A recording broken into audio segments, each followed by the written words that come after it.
Isso daqui seria interessante, né? Quem não pôde responder, tira um tempo em casa para ler o material e responder. Eu respondi tudo e para mim foi importante, tá? Porque como a gente está dentro de um contexto de batalha espiritual, é muito importante a gente ter clareza e convicção do nosso chamado, né? Se a gente não tem clareza e convicção, o inimigo ele pode minar, né, os nossos sentimentos, nossas emoções, tentando até nos convencer de algo contrário daquilo que Deus nos chamou, né? Tentando fazer a gente até desistir, né? A batalha é grande. Eu sei que esse ano completa 20 anos de pastoreio. Olha, quantas situações já aconteceram para tentar fazer a gente desistir, ou não, tu não nasceu para isso. Então vem pensamentos na mente, vem de tudo, né?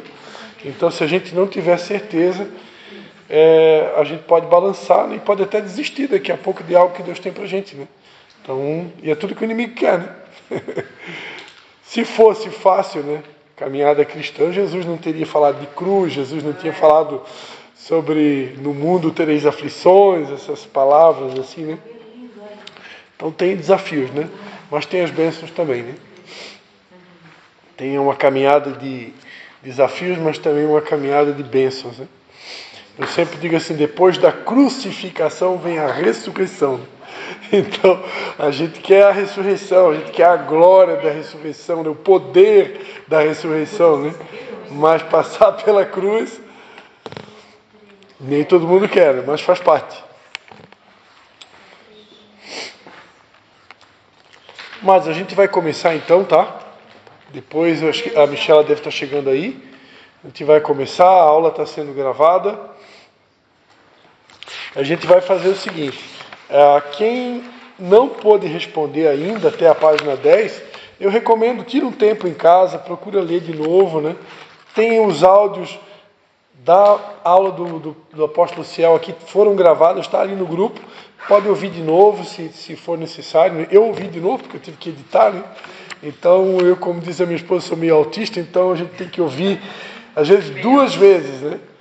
E não sei, sempre que a gente ouve de novo, parece que capta coisas melhores, né? Enfim, até coisas que a gente não conseguiu no dia captar, né? A gente que organiza o evento, às vezes está ali preocupado com um monte de detalhe, café, isso, aquilo, e às vezes não consegue pegar 100% tudo, né?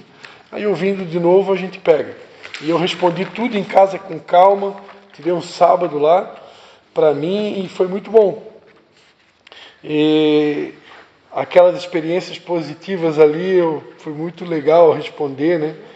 E parar para ver as coisas que marcaram a minha vida, isso já dá até uma noção para a gente até se conhecer melhor, né? Se conhecer melhor. Isso é algo que a psicologia, né? A psicologia ensina muito isso, né? A importância de se conhecer. A caminhada cristã, ela tem como objetivo número 1, né, nos levar a um conhecimento mais profundo da pessoa de Deus, né? Conhecer cada vez mais a Deus, né? Conheçamos e prossigamos. Agora, a psicologia tem esse lado da preocupação de levar o ser humano a conhecer a si mesmo, né? E a palavra de Deus também nos ajuda a se conhecer, no sentido de quanto mais eu me aproximo de Deus e conheço a Ele, automaticamente eu vou começando a me conhecer também. Então é importante o se conhecer, né? Para principalmente saber as minhas limitações, as minhas fraquezas, os meus pontos fortes, né? Se eu conheço os meus pontos fracos, eu posso lutar, batalhar para fortalecê-los, né? E se eu conheço os meus pontos fortes, eu também sei, eu vou saber as áreas em que Deus pode me usar, né? Uma coisa que eu estava chamando a atenção, aqui só uma palhinha rápida antes da gente já entrar aqui no conteúdo, eu estava olhando aqui, que interessante que é essa pesquisa aqui da página 4, né? Se você realmente respondeu e você observar ali as áreas que você está mais frágil, né?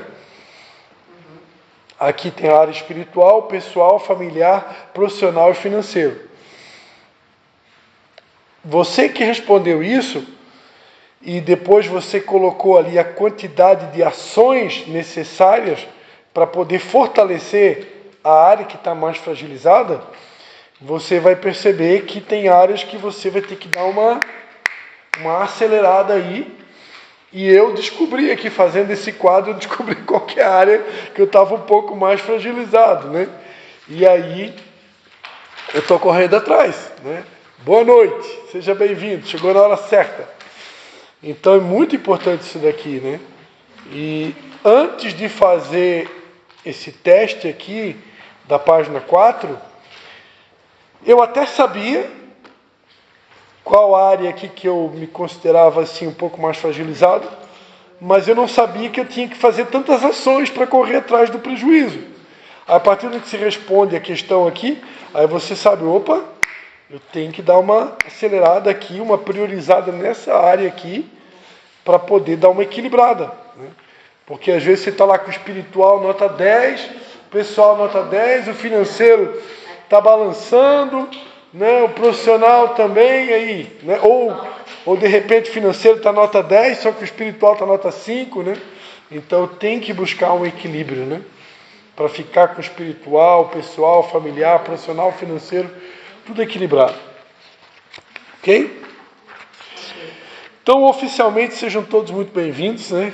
Quero agradecer de coração a vinda de vocês aqui. Eu, olhando em casa, assim, pela quantidade de conteúdo, daria, sim, para fazer uma aula gravada, né? E vocês assistirem em casa, mas eu quero crer que vocês aqui são pessoas escolhidas por Deus que vão levar esse conteúdo adiante, né? E como eu falei aqui no culto ontem à noite, nunca a aula online, que eu creio que é uma tendência do futuro, já é o presente, né? As aulas online hoje, tem faculdade EAD hoje, inclusive, né? Mas nunca vai ser igual ao presencial, né? Eu, sábado agora, eu tive a oportunidade de me formar em mais um curso, né? Eu fiz o curso né? Que é um curso para homens, foi ministrado pelo pastor Gessé, aqui da Assembleia de Deus, um pastor jovem, um pastor muito dinâmico, né? Um pastor muito abençoado. Eu tive a oportunidade de conviver ali aproximadamente 2 a 3 meses ali junto. Nós tínhamos aula uma vez por semana. E o bacana da aula presencial é que você aprende com o professor.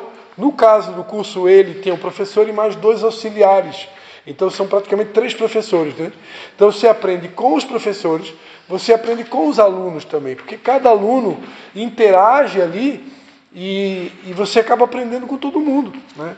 Então, nunca o online vai substituir o presencial, jamais, né?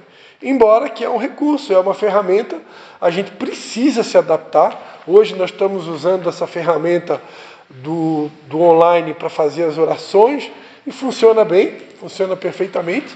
A nossa sala de oração, né? Hoje de manhã deu um contratempo, mas amanhã de manhã já volta tudo ao normal. Não é nada, né? Eu entrei. Não liberou para ninguém entrar, porque eu não consegui. Depois eu explico para ti o que aconteceu. Depois eu explico. Me deixou pecar, porque eu dizia assim. Mas, enfim, a ferramenta digital, ela está aí. Ela deve ser usada. O futuro chegou. Não tem como a gente querer fugir do futuro. Tem coisas que a gente realmente precisa se adaptar, porque senão a gente fica para trás, né? Uma questão, alguém aqui possa até ser contra, né? Mas a IA, por exemplo, a inteligência artificial, ela nunca vai substituir a minha intimidade com o Espírito Santo, o meu relacionamento com Deus, nunca, nunca, nunca. Mas ela é uma ferramenta que, assim como nós usamos até aqui o Google, né? Eu tenho certeza que não tem ninguém aqui que nunca tenha usado o Google para fazer uma pesquisa. Eu sou da época, e tem mais alguns aqui que são também, que você tinha que ir para uma biblioteca e você tinha que ir lá pesquisar. A gente levava meia hora para achar o livro que você queria. Aquelas enciclopédias Barça, né? De não sei 400 mil páginas. Aí você tinha que ficar lá horas e horas pesquisando um conteúdo para responder uma pergunta. Aquilo levava tempo. Hoje você vai ali, dá um Google Em 5 segundos você acha a resposta, né? Para que eu vou, com todo respeito, quem precisa da biblioteca, quem quer ter a experiência da biblioteca, vá lá conhecer, eu recomendo, né? Existem as bibliotecas ainda, né? Mas agora o chat GPT, a inteligência artificial, ela ainda vem aperfeiçoando o Google. Eu uso a inteligência artificial free, já é muito bom, já me responde coisas ali com muita perfeição. Agora imagine quem tem o pago, né? Que deve ser com certeza mais avançado ainda, né? Então é uma tecnologia que está aí para somar. Agora, em se tratando de espiritualidade, né? Eu nunca vou pregar nada para ninguém, ou para um culto, algo que foi inteligência artificial que deu o sermão pronto para mim. Eu não vou fazer isso. Eu tenho intimidade com Deus, Deus fala para mim o que Ele quer. Agora, o que eu vou usar a inteligência artificial? Para um complemento. Né? Um complemento, fazer um levantamento. Por exemplo, eu não estudei hebraico e grego. Se eu estou, que nem eu fui pregar aqui, eu fui pregar num culto aqui de domingo à noite, uma palavra, aquela palavra de Gênesis, quando Deus disse para Abraão, né, sai da tua terra e da tua parentela para o lugar que te mostrarei. Né? Essa palavra, no original em hebraico, é Lech Lecha, né? Ou Lecha. Eu falei Lech, mas não tem esse Eche aí. Esse Eche é invenção do pastor Christian. É Lecha em hebraico. Ou se fosse falar em hebraico mesmo, Lecha, né? Dobrando a língua assim, que eu também não estudei, mas eu sei que é mais ou menos assim. Então, eu não estudei hebraico, mas você pode ali pedir para a inteligência artificial, faz o favor, pega para mim esse versículo bíblico específico que eu vou pregar na célula, vou pregar no culto, e me dá o original em hebraico e o significado dele em hebraico. A inteligência artificial te dá certinho. Ela vai te dar o hebraico, ela vai te dar o aramaico, ela vai te dar o grego, e ela vai explicar certinho o significado daquela palavra. É uma bênção. Aí quando eu for pregar no culto, eu vou explicar aquilo exatamente como está no original. Então eu vou pregar aquilo que Deus me deu para pregar, e eu vou usar a inteligência artificial para um complemento, para estar enriquecendo.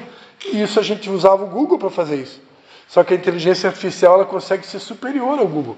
Então, quanto a isso, eu não vejo nada de errado. Né? É que nem todo mundo sabe usar, né, pastor? É saber usar. Pessoas usando como psicólogo. Você viu? Ficando íntimo desse robô. Porque como é que é? Desculpa, repete. Não viu a reportagem? Não. Tem pessoas que estão desabafando e usando a inteligência artificial como um amigo íntimo, né? Sim. Porque é loucura mesmo, é assustador. Eu olho meus resultados de exame, estudo ali, no chat GPT, né? Sempre.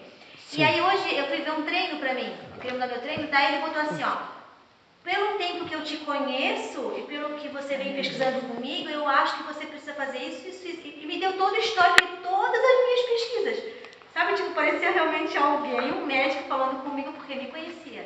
Fica tudo gravado. Sim, quanto mais informações, tu pode tornar realmente a IA uma amiga, né? Um amigo. E quanto mais informações pessoais tu der para ela, mais ela vai conseguir ser precisa. Sim. Na hora de, né? Na hora de te assessorar, vamos dizer assim, né? Então, para algumas profissões, né? Eu conheci o chat GPT pela primeira vez através do meu cunhado, do Gabriel, que ele trabalha numa rádio, né, lá na cidade de Blumenau. E ele estava explicando para a gente, no dia que ele apresentou para a gente o chat GPT, ele estava explicando para ele que dentro da profissão dele, ele tem que fazer todo um roteiro, toda uma programação de como que vai ser a segunda, a terça, a quarta, a quinta, a sexta. Tudo tem que ser escrito, tudo tem que ser documentado. E ele levava horas para fazer isso. Né? E se fosse pagar uma secretária para ajudar ele a se organizar, porque ele se considera uma pessoa meio desorganizada, vamos dizer assim, ele ia levar um tempão.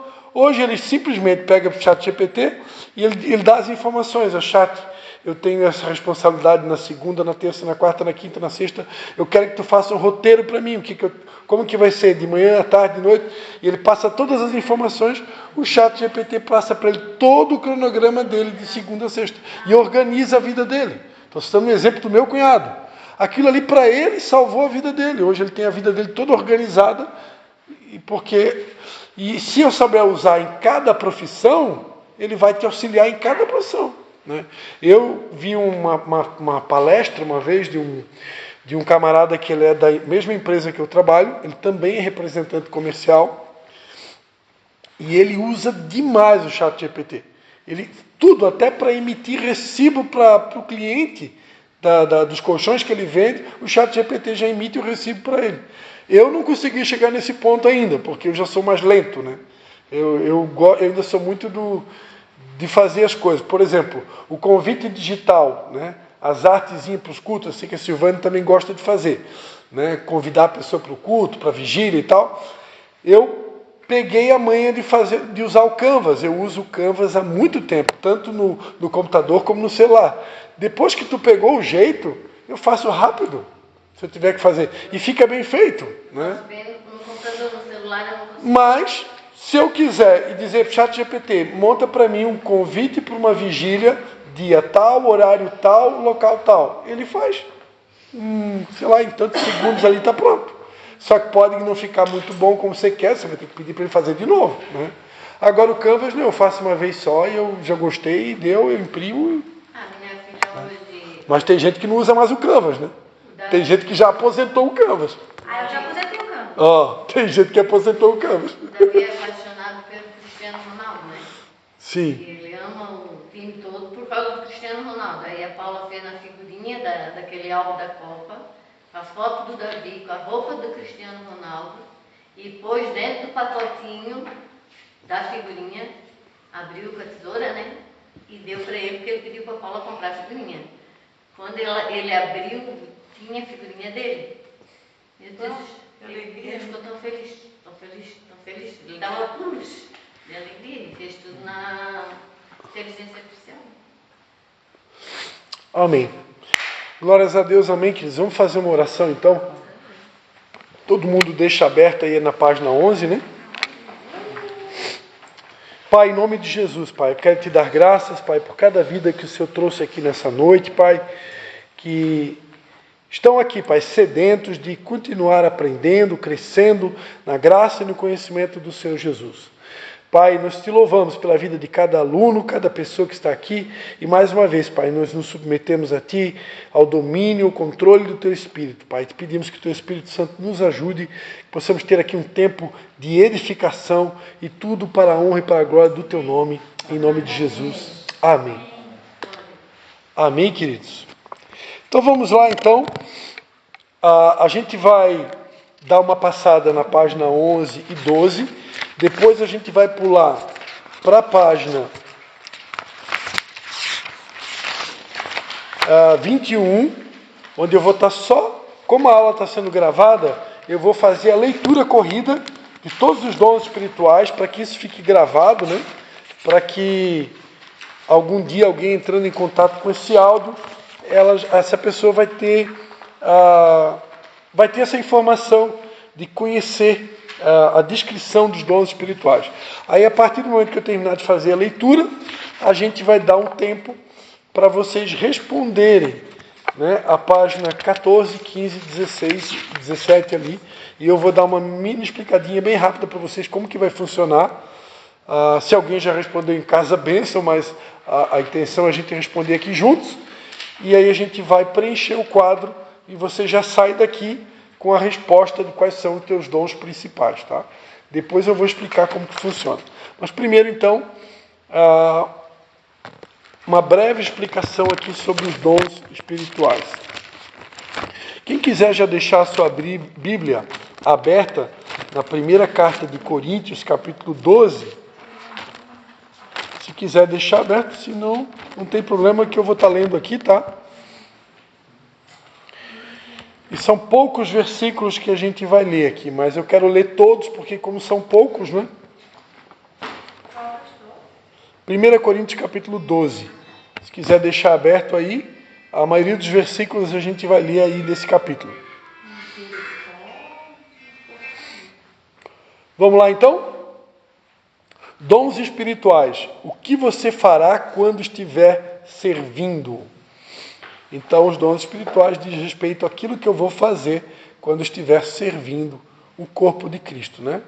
Lembrando que Jesus Cristo disse, né, que maior é o que serve, né? Ele não veio ao mundo para ser servido, mas veio ao mundo para servir e dar a vida por nós, né? Então, Eu gosto muito de uma música do pastor Fernandinho que diz, né? Se não for para te adorar, para que nasci, se não for para te servir, porque eu estou aqui. Então existem dons naturais que nós temos, né?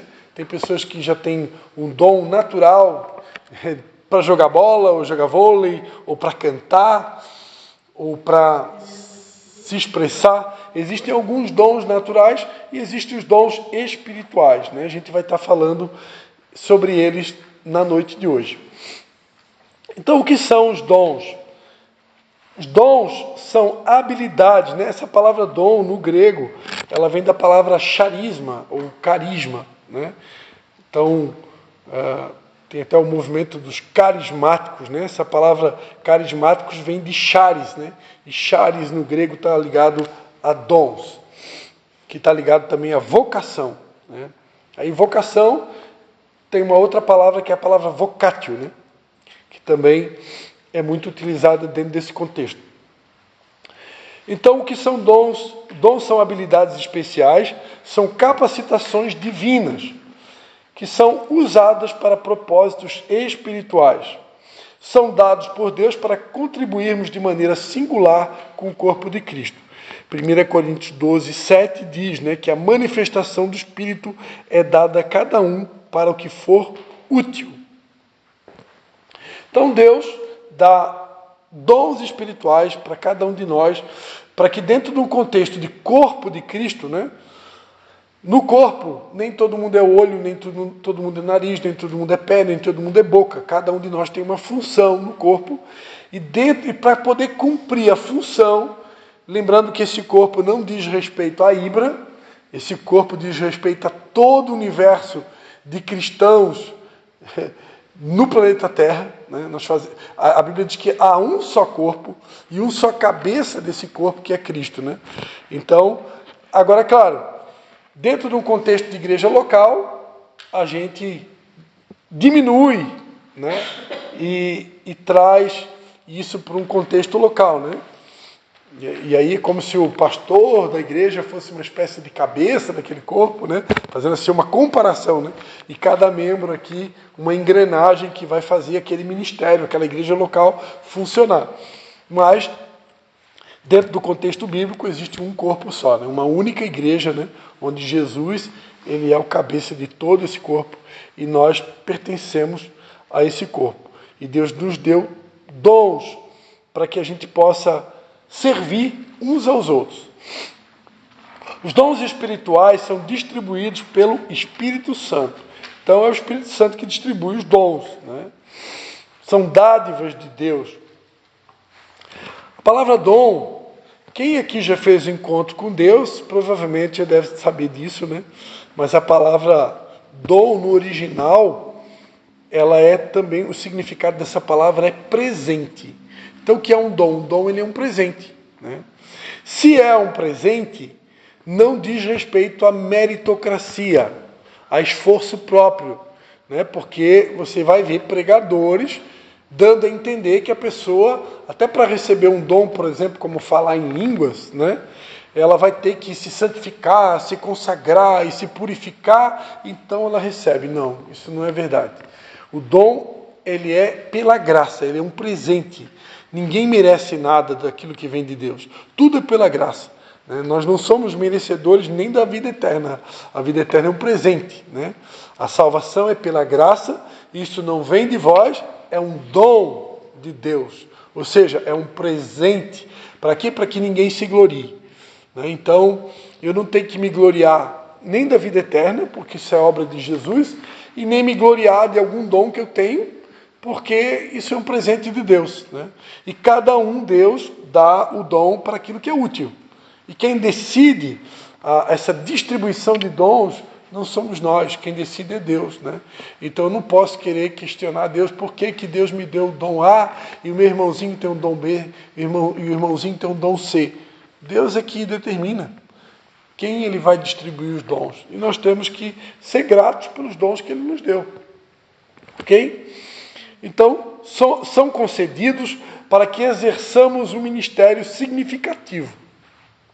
1 Coríntios 12, 11 diz que há um só, mas um só e o mesmo Espírito, com letra maiúscula, o Espírito Santo, opera todas estas coisas, distribuindo particularmente a cada um como quer. Né? Vamos ler aqui, 1 Coríntios 12, do 1 até o 11, para ficar um pouco mais completo, né? Ora, a respeito dos dons espirituais, não quero, irmãos, que sejais ignorantes. Vós bem sabeis que quando éreis gentios, deixáveis levar-vos aos ídolos mudos, conforme éreis guiados. Portanto, vos quero fazer compreender que ninguém que fala pelo Espírito de Deus diz, Jesus é anátema. E ninguém pode dizer Jesus é o Senhor, senão pelo Espírito Santo. Há diversidade de dons, mas o Espírito é o mesmo. E há diversidade de ministérios, mas o Senhor é o mesmo. E há diversidade de operações, mas o mesmo Deus é que opera tudo em todos. A manifestação do Espírito é dada a cada um para o que for útil. A um, pelo Espírito, é dada a palavra de sabedoria. A outro, pelo mesmo Espírito, a palavra da ciência. A outro, pelo mesmo Espírito, fé. A outro, pelo mesmo Espírito, dons de curar. A outro, a operação de milagres. A outro, profecia. A outro, discernimento de espíritos. A outro, variedade de línguas. E a outro, interpretação de línguas. Mas um só, e o mesmo Espírito opera todas estas coisas, distribuindo particularmente a cada um como quer. Então, esse aqui não é o único texto da Bíblia que fala sobre dons espirituais, tá? No Novo Testamento tem vários textos que falam sobre dons espirituais. Outro texto que a gente poderia colocar aí para enriquecer a aula, né? É o texto de Romanos capítulo 12. Se a gente for ler Romanos capítulo 12, a partir do versículo 3, vai dizer, né? Pois pela graça que me é dada, digo a cada um dentre vós que não saiba mais do que convém saber, mas que saiba com moderação, conforme a medida da fé que Deus repartiu a cada um. Assim como em um só corpo temos muitos membros, mas nem todos os membros têm a mesma função, nem todos os membros têm a mesma função. Assim, nós que somos muitos, somos um só corpo em Cristo, mas individualmente somos membros uns dos outros. Temos diferentes dons segundo a graça que nos foi dada. Se é profecia, seja ela segundo a medida da fé. Se é ministério, seja em ministrar. Se é ensinar, haja dedicação ao ensino. O que exorta, use esse dom em exortar. O que reparte, faça-o com liberalidade. E o que preside, com cuidado. E que exerce misericórdia, com alegria. Então aqui mais um trechinho da Bíblia falando sobre dons. Ok? Então, eles são, como a gente leu aqui, distribuídos particularmente cada um como quer. Né? O Espírito Santo distribui os dons como ele quer, ou seja, como Deus quer. Né? Todos já aprenderam que Deus é soberano, e dentro do princípio da soberania, Deus faz o que quer. Ele formou a gente, cada um de nós como ele quis, né? A Bíblia diz que o vaso não tem poder sobre o oleiro, né? O oleiro é que tem poder sobre o vaso. Então ele fez cada um de nós do jeitinho que ele queria, e ele distribuiu os dons conforme aquilo que ele mesmo criou nós para desempenhar nessa terra. Por isso que os dons não são iguais, né? Porque nós somos diferentes, precisamos ter dons diferentes para que realmente a gente forme um corpo, né? E depois a gente vai ver que Deus criou uma interdependência no corpo, e essas diferenças são para que a gente se complete. Né? Se a gente fosse tudo igualzinho, a gente não poderia ajudar um ao outro. Mas como a gente é diferente, a gente pode se complementar. Né? Então são dados, número 3, são dados a cada crente segundo o desígnio e a graça de Deus. Todo cristão tem pelo menos um dom espiritual, né? Se a gente for fazer uma comparação com a parábola dos talentos, né? Pelo menos um talento, um dom a gente tem. Cada cristão é um ministro. 1 Pedro 4,10 diz assim, né? Servi uns aos outros conforme o dom que cada um recebeu, como bons dispenseiros da multiforme graça de Deus. Então, nós devemos servir uns aos outros conforme o dom que a gente recebeu. Né? Aquele ditado antigo, né? Ado, cada um no seu quadrado. Né? Cada um de nós tem um dom. E esse dom é para a gente poder servir uns aos outros. Pelo menos um dom a gente tem, né? Tem pessoas que são privilegiadas, que ela recebe 2, 3, 4, 5 dons, né? Quanto mais dom eu recebi, mais eu vou ter que ralar, né? Porque quem já conhece a parábola dos talentos, que eu torno a repetir, né? Que talento ali fala de dinheiro, né? Fala de recurso financeiro. Então, a parábola do talento em específico, ela está falando sobre a administração financeira, né? Que a cada um de nós, Deus dá uma medida de administração financeira. E por isso que a alguns, Deus dá mais dinheiro, ou mais talento, né? Recurso financeiro, conforme a capacidade que ele recebeu. Então, por isso que tem os milionários, os bilionários, os trilionários, né? E tem os pobres, e tem classe média, tem o pobre de marré. Embora que Deus quer prosperar a todos nós, né? Mas a Bíblia diz, né? Acho que é em Deuteronômio, que sempre haverá o pobre, né? Sempre vai haver o pobre. Mas o projeto de Jesus Cristo é nos dar vida com abundância. E dentro dessa abundância que Jesus veio para nos dar, também inclui a prosperidade financeira, né? Não tem como acreditar no Evangelho de Jesus e você acreditar que Jesus queira que você permaneça numa condição financeira precária. Não, isso não combina com Jesus, né? Alguém que é o dono da prata, alguém que é o dono do ouro, ele não quer isso para ninguém, né? Ele quer que todos possam romper também financeiramente. Agora, dentro do contexto da parábola dos talentos, fica claro que, e encaixando com a aula de hoje, né, fica claro que nem todos vão receber de Deus a mesma medida. Então, por mais que eu queira, nem todos nós vamos ter o mesmo patamar financeiro. Vamos pegar aí o Neymar da vida, né? Gostaram do exemplo, né? Nem todo mundo vai ter o patamar financeiro do Neymar, né? Deus deu aquela medida para ele. Ele nasceu com esse propósito, né, de ser um jogador de futebol, e nasceu num país que paga bem, né? Paga bem, né? Jogar futebol, né? Que pena que nós aqui não nascemos para isso, né, Luiz? Se a gente tivesse nascido para jogador de futebol, né? Mas Deus deu aquela medida para ele, não deu para nós, né? Então, cada um no seu chamado. Os dons espirituais visam o bem comum do corpo de Cristo. Deus concede dons para melhor servirmos uns aos outros. Uma grande prova do uso correto dos dons espirituais é que resulte na glória de Deus e na edificação de outras pessoas. 1 Coríntios 12, 7, a gente já leu, né? Que a manifestação do Espírito é dada a cada um para o que for útil, né? E aqui já respondendo uma pergunta, né, que eu gosto de bater nessa tecla, né?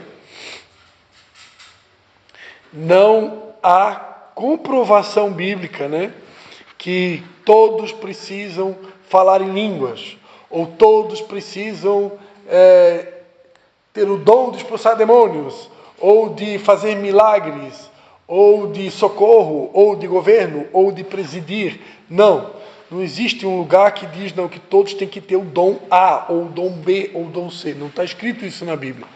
Aqui diz, a manifestação do Espírito é dada a cada um para o que for útil. Então, se Deus achar que é útil para o Luiz falar em línguas e interpretar as línguas, Deus vai dar esses 2 dons para ele. São 2 dons diferentes. Se Deus achar que é útil para Indianária presidir, ela tem o dom de presidir, de liderar, Deus vai dar esse dom para ela. Se Deus achar que é importante a Michela ter o dom da operação de milagres, ou de discernir espírito, então Deus vai dar para ela. Deus vai dar aquilo que conforme vai ser útil, né? Então nem todos têm que ter o mesmo dom, né? Se todos tivessem o mesmo dom, a gente não formaria um corpo. Então Deus deu dons diferentes, medidas diferentes, para que a gente forme um corpo, né? E aí é onde que vai vir a questão da dependência, né? Quando nós éramos crianças, nós éramos totalmente dependentes dos nossos pais, né? Diz aqui, né, o conteúdo. A partir do momento que a gente cresce, a gente já quer ficar independente, né? Não quer depender muito de pai e mãe, né? Mas existe dentro do contexto cristão a interdependência. Quando nos tornamos adultos, nos julgamos especiais e caminhamos na direção da independência, né? O ser humano tem essa tendência da independência. Culturalmente nos igualamos, igualamos maturidade com independência, né? A gente, culturalmente, o ser humano ele iguala maturidade como se independência fosse sinônimo de maturidade. Mas independência não necessariamente é sinônimo de maturidade. Eu diria que não é, né? Porque, para mim, hoje, maturidade é dependência, né? Uma pessoa madura é alguém que reconhece que ela é não só dependente, mas ela é interdependente. Ela é dependente de Deus totalmente, né? Porque Jesus falou, sem mim, nada podeis fazer. Ou seja, nada é nada, né? Eu deveria orar para tudo, né? Mesmo sendo, eu gosto de dar muito esse exemplo, né? Mesmo sendo bom naquilo que eu faço, ou sendo já PhD, vamos colocar aqui que alguns de nós aqui já estão na mesma profissão há anos, ainda assim, a vontade de Deus é que eu deveria orar todos os dias, Senhor, ajuda-me a fazer o que eu faço. Eu estou sempre orando, né? Eu nunca me atrevi a vir para um culto sem orar antes, sem pedir a Deus a direção, sem pedir a Ele a sabedoria, a ajuda, a força, a unção, a criatividade, a orientação, a direção. Eu não consigo fazer. Eu vim para cá hoje, eu vim debaixo de oração, né? Porque assim tem que ser até o último dia.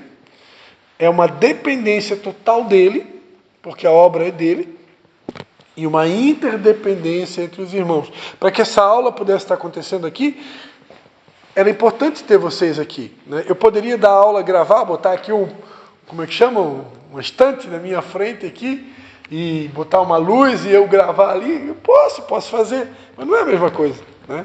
Tem vocês aqui para fazer pergunta, né? É bem melhor, né? Para olhar para mim assim, né? Me sinto até mais importante. Levanta a autoestima do pastor. Então, amados, todo mundo entendeu o que é interdependência, né? O plano de Deus é que sirvamos como corpo. Cada parte do corpo se relaciona interdependente. Romanos 12, 5. Se alguém tiver dúvida, vocês falam e gritam aí, tá? Não deixa passar nada não.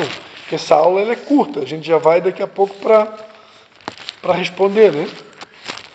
Então, se tiver alguma dúvida, por favor, pergunte. Romanos 12, 5 diz assim, ó. Assim nós que somos muitos, somos um só corpo em Cristo, mas individualmente somos membros uns dos outros, né? Ou seja, o projeto de Deus é que a gente possa servir uns aos outros, com os dons que Deus nos deu. Ok? E 1 Coríntios 12, 27, diz, ora, vós sois o corpo de Cristo e individualmente membros desse corpo, né? Então, nós fazemos parte de um corpo. Nesse corpo, nem todo mundo é olho, nem todo mundo é nariz, nem todo mundo é boca, nem todo mundo é pescoço. Então, como somos diferentes, com dons diferentes, o objetivo, o plano e o sonho de Deus é que a gente possa se complementar. Isso é interdependência, né? É depender um do outro. Feliz quando a gente entende. Vou dar um exemplo aqui bem bacana aqui, ó. Luiz e a Silvane, sábado, eles foram participar de um era um seminário? Era seminário ou era uma imersão, né?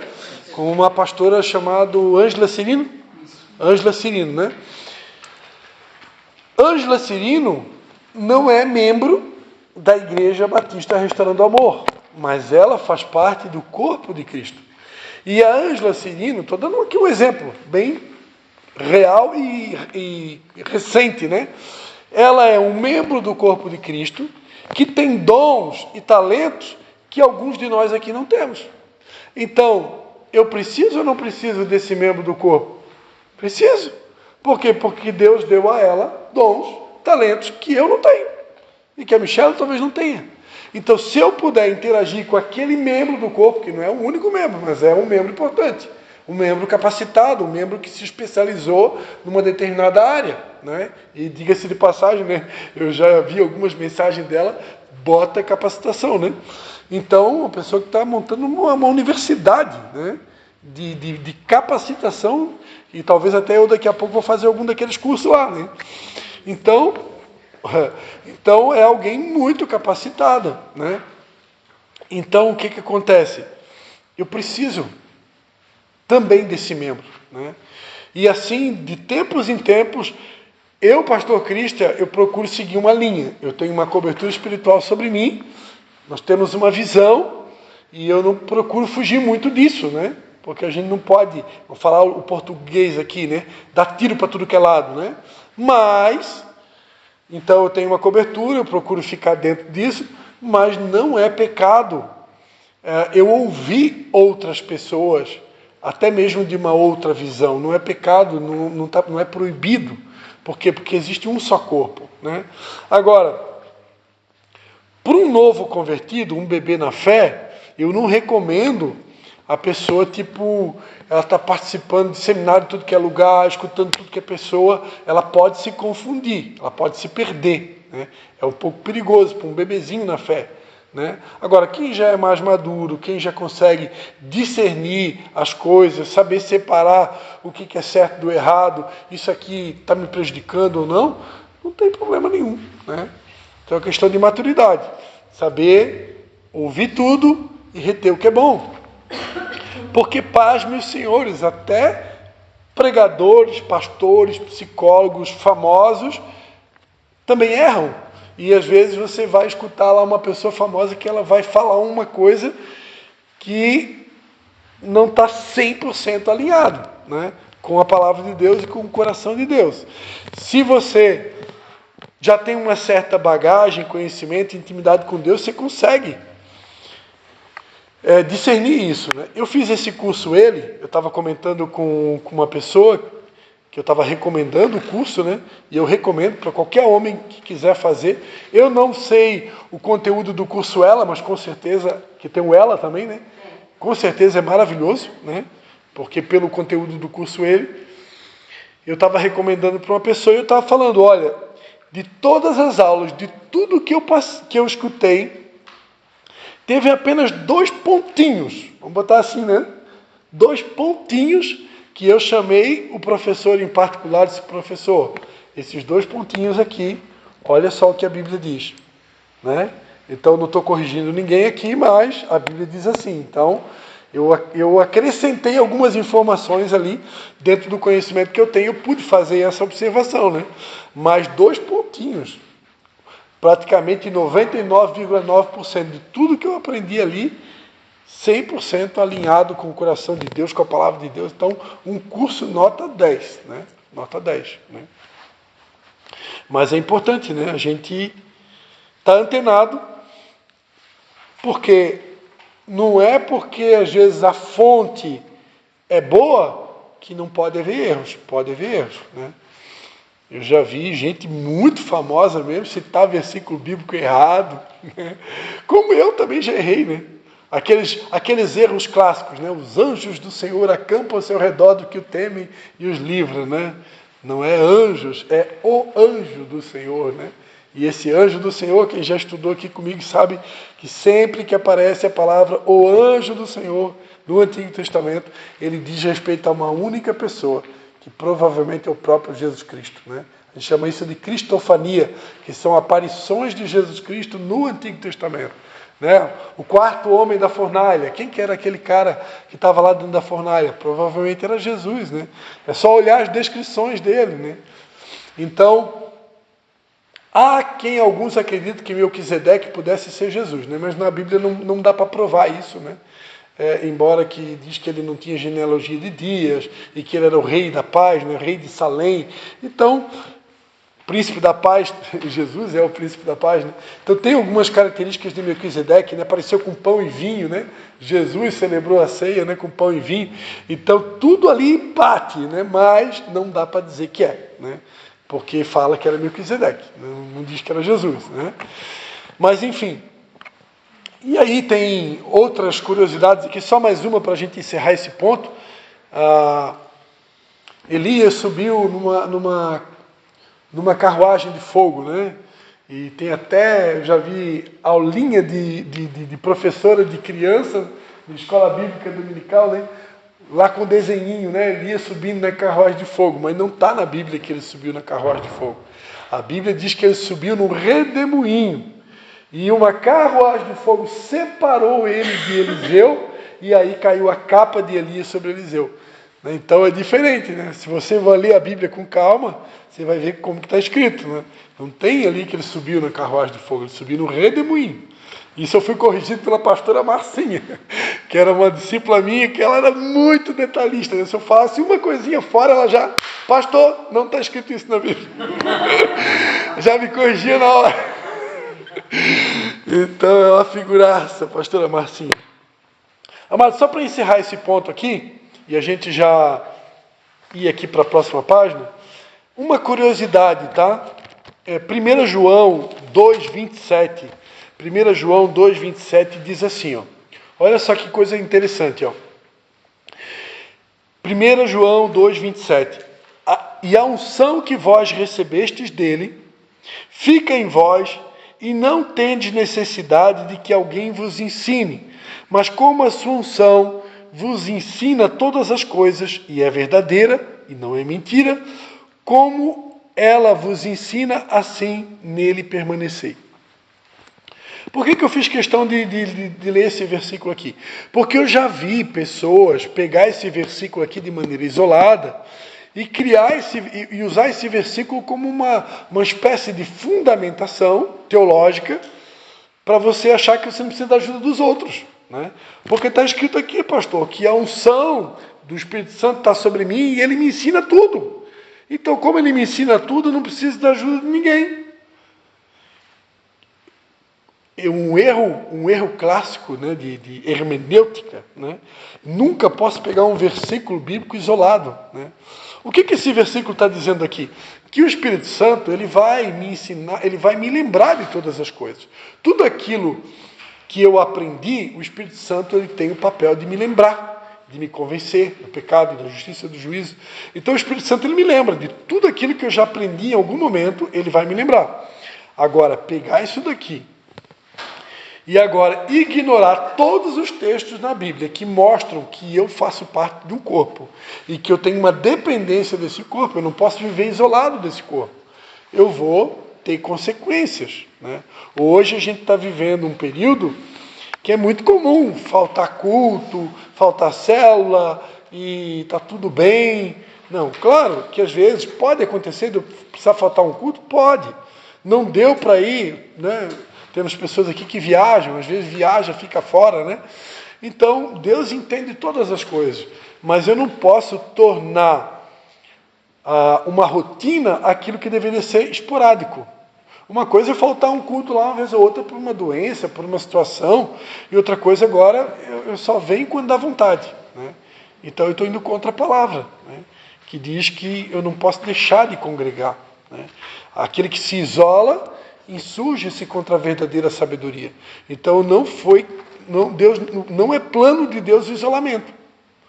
Eu posso ter momentos de solitude, onde eu vou ficar sozinho, eu preciso ficar sozinho.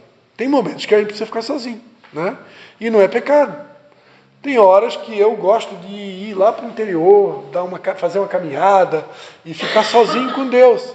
E isso é importante, isso é bíblico, Jesus fazia isso. Então tem horas que é importante, todos nós precisamos fazer isso. Mas isso é por um tempo. Depois eu me ajunto de novo, né?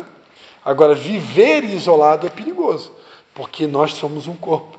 E se eu viver isolado, eu vou estar distante do corpo, eu não vou conseguir servir com os meus dons e nem ser servido. Por isso que nós combatemos veementemente né? Essa cultura dos franciscanos, por exemplo, né?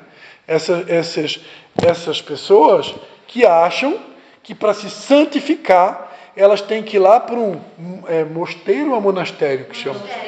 Oi? Mosteiro, monastério? Né? Enfim, tem as duas palavras, né? Mosteiro e monastério, né? A pessoa vai lá para esse lugar com o intuito de se santificar. E aí? Ela se isola do corpo. Se isolando do corpo, ela não vai conseguir servir o corpo com os dons que ela recebeu, porque ela está isolada do corpo. E como que eu vou ser sal e luz se eu estou isolado do corpo? Para mim poder ser sal e luz, eu tenho que estar entre pessoas, eu tenho que interagir com a sociedade, com o mundo. O objetivo de vir aqui no culto, me abastecer de uma palavra, não é para ser sal e luz aqui dentro. Eu posso ser sal e luz aqui dentro também, mas principalmente lá fora. Então aqui a igreja é um lugar onde eu venho, eu me fortaleço, um serve o outro aqui dentro, um fortalece o outro aqui dentro, um dá força para o outro, para que lá fora eu possa brilhar a luz de Jesus em mim. Né? Brilhe a vossa luz, né? Diante dos homens, para que vejam as vossas boas obras e glorifiquem o vosso Pai que está no céu. Né? Ninguém acende uma lâmpada, né, e bota debaixo da mesa. Aqui, né? Pega a lâmpada, esconde, bota daqui debaixo. Aqui, ó. Vai ajudar alguma coisa? Vai iluminar alguma coisa? Onde é que bota a lâmpada? Bota aqui em cima. Né? Para quê? Para que ilumine toda a casa. Então Deus, Ele nos dota de dons, Ele nos capacita, Ele nos derrama essa unção sobre nós, para que a gente possa brilhar lá no nosso ambiente. Vou pegar um outro exemplo ali, da Silvane, né, que compartilhou ali no grupo, ali pedindo oração por uma colega, uma moça que abriu uma célula no trabalho, né? Oi? Uma aluna, né, que abriu uma célula na escola? Abriu uma célula na escola. É um outro exemplo, né? Então é lá naquele ambiente que eu tenho que deixar a minha pequena luz brilhar, como tem aquela musiquinha do Diante do Trono, né? Minha pequena luz, vou deixar brilhar. Minha pequena luz. Então, é lá, amados. Não, ela é minha aluna da escola. Ide, ó. Admirei ela, né? Porque iniciativa dela. Aí ela veio toda feliz. Eu vou fazer essa aula aqui na escola. Eu disse, amém, glória a Deus, o povo vai orar por ti. E a palavra, não, Deus já me deu a palavra, eu vou fazer isso. Eu disse, ai, meu Deus, dá vontade de chorar, assim, né? Elas dizem, prof, já tem 12 alunos, 12 que confirmou. Olha só. Que vai participar da minha célula na hora do recreio. Meus amados, então nós temos que realmente orar a Deus, né, pedir essas estratégias, né? Porque o id é id, né? É lá fora, né? Aqui a gente se fortalece. A igreja é um quartel-general, né? Aqui a gente se fortalece, a gente se abastece, a gente se enche para ir lá fora fazer a diferença lá fora, né? Porque a gente passa aqui, ó, uma vez na semana, a gente se vê, às vezes duas, mas a maior parte do tempo a gente está lá, é lá no trabalho. É lá onde a gente precisa realmente fazer a diferença. Amém, queridos? Então, só finalizando essa parte, todo mundo aqui já ouviu falar que a palavra igreja no Novo Testamento, ela aparece, na maioria das vezes, a palavra no grego é a palavra eclésia. Todo mundo aqui já ouviu isso? Quem aqui já ouviu isso? Né? Já ouviu? Ninguém aqui ouviu? Então, meu Deus, então vamos lá, isso aqui é muito importante, tá? No grego, a maioria das vezes que você ouve a palavra igreja, ela no original, ela é a palavra eclésia. E o que significa eclésia, né? O tradutor que traduziu do grego para a língua portuguesa, ele traduziu com o nome igreja. E você nunca vai ver um pregador usar outro nome. Ele vai dizer a igreja do Senhor Jesus. Cadê a igreja, né? Mas a palavra no original não é igreja. É eclésia. E eclésia, qual que é o significado de eclésia? Eclésia significa chamados para ir para fora. Então, isso é igreja. Igreja é um grupo de pessoas chamados para ir para fora, para sair. Então, isso é igreja. A igreja é um grupo de pessoas que ela é treinada, ela é fortalecida, ela é capacitada para ir, para cumprir um propósito. Ide, fazei discípulos de todas as nações, batizando-os em nome do Pai, do Filho e do Espírito Santo.